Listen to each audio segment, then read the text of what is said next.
Hello and welcome to the New York Sports Show, your number one all New York sport podcast. I'm your host, Dominic Konowski. We are currently streaming on both YouTube and Spotify, along with other streaming services as the likes of Google Podcasts and Apple Podcasts has the NYSS on. So thank you all for tuning in. We're going to talk about some Yankees baseball. The New York Yankees just finished up their game earlier today against the Tampa Bay Rays, and their woes just continue, and I cannot stress that enough. Yankees sit third right now in the American League East with a 29-25 win-loss record, just 4 games above the 500 win percentage mark. Now, this may not seem bad if the season just started, third in the American League East, more than enough time to catch up. But we are so close right now to the All-Star break. And the Yankees sit third. It seems like the Yankees have nothing going. It really does. Many people blame Aaron Boone, the manager. Other people blame the players such as Gary Sanchez and Giancarlo Stanton, and other people say that it's just the injuries. Now, first of all, I want to bat off the injuries. Have the New York Yankees had a lot of injuries, especially over this season so far? Yes, no doubt about that. The New York Yankees have had a lot of injuries so far, and a lot of big injuries. They just lost their star pitcher, Corey Kluber, for several weeks after he just threw a no-hitter shutout. But when you look at it, the Yankees' crosstown rivals, the New York Mets, have had a lot more injuries, and I cannot stress a lot more injuries, a lot more gruesome injuries. And they already started the season without a few key players, and they sit first right now in the National League East. Not too much better win-loss-wise and over 500 percentage-wise than the New York Yankees. They sit 25-20. But the fact is, though, the New York Mets have played better baseball, okay? Yes, they sit 5 games above 500, but the New York Mets have played substantially better baseball, and there's no doubt about that. You look at the stats, the New York Mets play better baseball than the New York Yankees. Now, am I saying that the New York Mets are going to go all the way and going to go to the playoffs and win a World Series? No, I'm not. I could see the New York Mets making the playoffs. With the way they're going right now, I can 100% see them making the playoffs. Making the World Series, I don't think they're going to come anywhere close. I feel like they're going to be eliminated in the first round unless they're able to get some more key players back fully to their previous selves before injury. Seeing Kevin Pillar be activated, that's absolutely amazing after he was hit in the face by a 94-mile-per-hour fastball just, 2 weeks ago? That is very good signs right there, and you cannot deny that, okay? But going on to the Yankees, Yankees, stat-wise, Aaron Judge is their best player. And over the past few seasons, I wouldn't be saying that as a good thing. Aaron Judge had that great 2017 season. After that, it was just injury after injury and just mediocre performance. This season, he is playing in his own, really, section. Batting .300 through 51 games and 180 at-bats, getting 54 hits, and 13 home runs, okay? He leads the Yankees in a lot of major categories. I'll get to that in a few.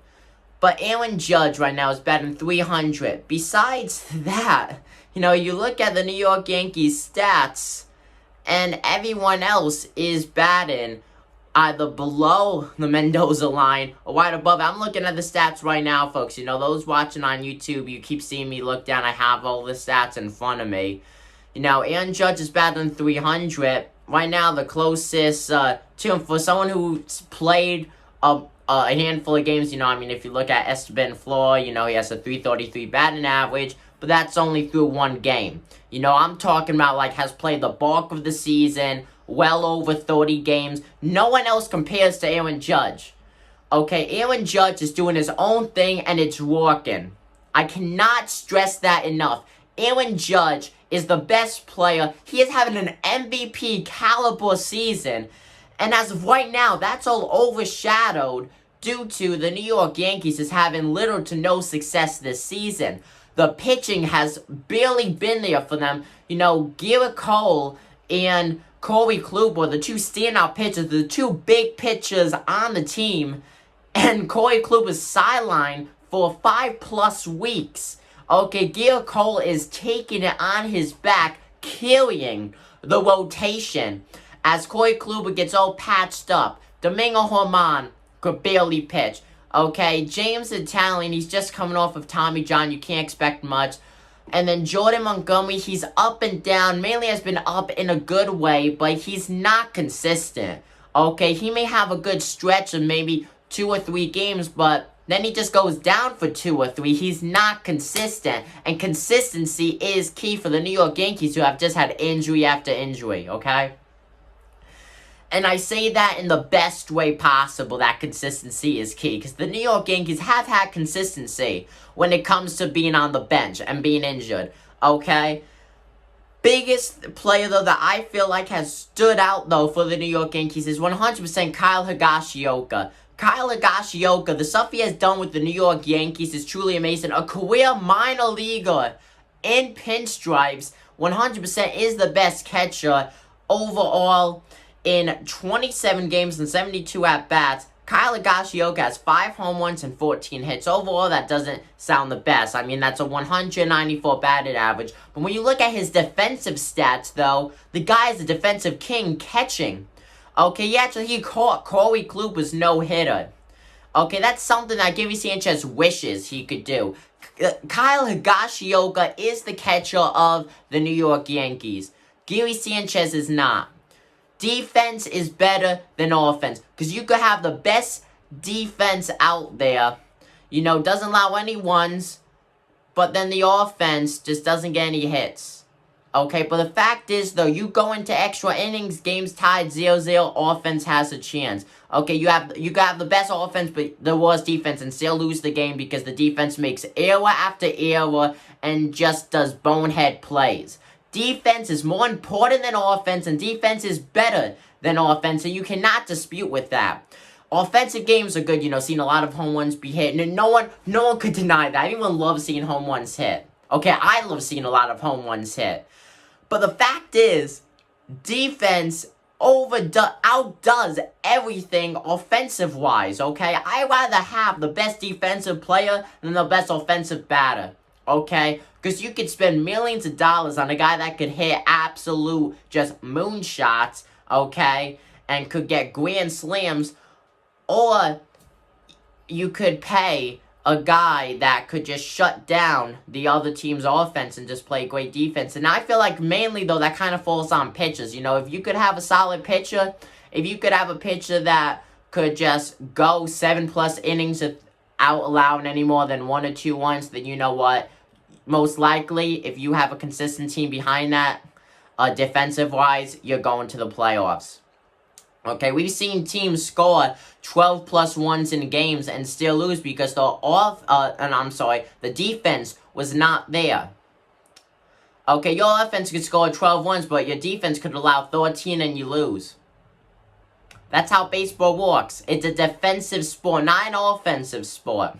We've seen teams blow 7-0 leads because the defense is not there. The offense could be there as much as you want it to be and as much as you pay it to be, but the defense is not there, and that's what the New York Yankees are dealing with. The New York Yankees have no defense.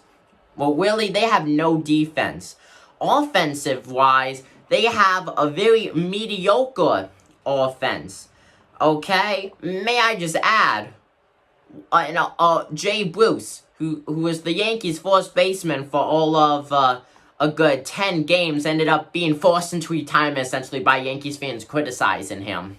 Okay, Yankees fans have been absolutely lethal this season with the way they have gone towards the players. And I do think that the players deserve, at least to some kind of extent.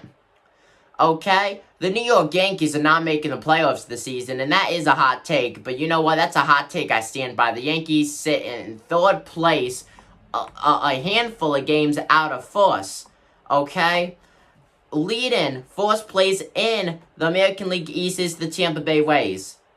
35-20 win-loss record. The Yankees sit 29-25, 5.5 games out of 1st.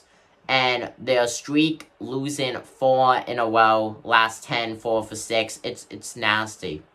It's nasty. I mean, at least we're not the Baltimore Orioles with a 17-37 win-loss record. You know, we are doing better than them.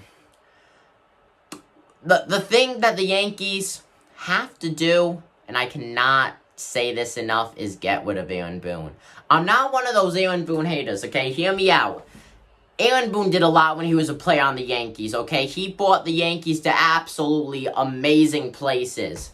As a manager, though, he's not a good manager. Yes, if you don't count the COVID-shortened season, he has gotten the Yankees to 100-plus wins every season. But all throughout that, there's just been controversy after controversy on the way he manages the game. And this year, you know, you talk to him, the Yankees lose today, you hear Aaron Boone at a press conference, if you didn't watch a minute of that game and didn't know the Yankees lose, he was making it sound like they won. And that's the problem. Aaron Boone makes it sound like the Yankees are a winning team when they're not a winning team. And I mean that no disrespect to the New York Yankees, but the managers bragging on how good the team played today when you lost. Okay? Instead of saying, yeah, you know, we're a good team, you gotta make yourselves a good team. You could say you're a good team all you want. Okay, the Baltimore Orioles probably say they're a good team, and here they are, they're last. It's not going to be long till the Yankees are last place in their division. Speaking of last place, they just got swept by the Detroit Tigers. Okay? I can't believe I just said that. The Yankees just got swept by a team who is 22-32. Think about that. If Aaron Boone and the New York Yankees are not within a first or second, you gotta fire Aaron Boone. If the Yankees sit in third place or worse in the American League East, you gotta fire Aaron Boone. And I mean that no disrespect to Aaron Boone, but it's gonna be so hard to climb out of that hole, and Aaron Boone would just not be able to lead the Yankees out of that. Comment down below what you guys think if you're watching on YouTube, if you're watching on Spotify, Google Podcasts, Apple Podcasts. Definitely tune in to our YouTube page, find this video, you know, it'll be the most recent one on here. Comment down below on that. I would definitely love to hear all of your responses, means a lot.